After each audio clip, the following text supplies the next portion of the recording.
శ్రీనివాసరావు అండి, ఎంవి సత్తుపల్లి. ఇక్కడ రాత్రిపూట జనరల్ చెకింగ్ చేసినప్పుడు మేము ఎన్ఫోర్స్మెంట్లో డ్యూటీ చేసినప్పుడు సత్తుపల్లి ఏరియాలో ఒక 4 వెహికల్స్ మనం సీజ్ చేయడం జరిగింది. ఆంధ్ర నుంచి, కొవ్వూరు నుంచి సత్తుపల్లికి ఒక 3 లారీలు శాండ్ తీసుకొస్తున్నారు ఇల్లీగల్గా. అంటే ఏమాత్రం పత్రాలు చూపించకుండా.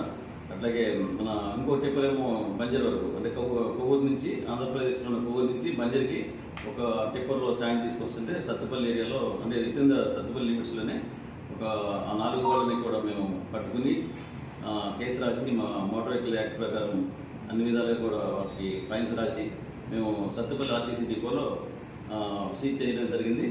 మేము ఇందు మూలంగా అందరికీ ఎవరైతే ఇలాంటి ఇల్లీగల్ యాక్టివిటీస్ చేస్తున్నారో వీళ్ళందరికీ కూడా నేను చెప్తుంది ఏంటంటే, ఎవరు కూడా ఎట్టి పరిస్థితుల్లో కూడా ఆంధ్రప్రదేశ్ నుంచి కానీ ఇంకో చోట నుంచి ఎక్కడి నుంచి కూడా ఈ శాండ్ని ఎట్టి పరిస్థితుల్లో కూడా తీసుకురావద్దు. తీసుకొచ్చినట్ల మేము 100% మేము సీజ్ చేయడం జరుగుతుంది.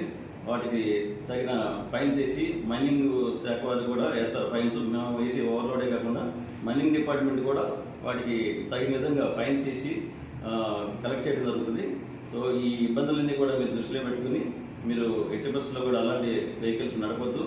మన వెహికల్స్ని సరిపడా ఓవర్లోడ్ లేకుండా మన తెలంగాణలో ఉన్న శాండే తీసుకొచ్చి మనకి ఏదైతే పనులు ఉంటాయో వాటన్నిటి కూడా వెహికల్స్ని వాడుకోవాలని, అలాగే శాండ్ మన తెలంగాణలో దొరికే శాండే దానికి సంబంధించిన ట్యాక్స్లు కట్టుకుని ఆ వెహికల్ అన్నీ కరెక్ట్గా పెట్టుకుని వెహికల్స్ సంబంధించిన వెహికల్స్ అన్ని పేపర్స్ అన్ని కరెక్ట్గా పెట్టుకుని నడుపుకోవాలని నేను తెలియజేస్తున్నాను.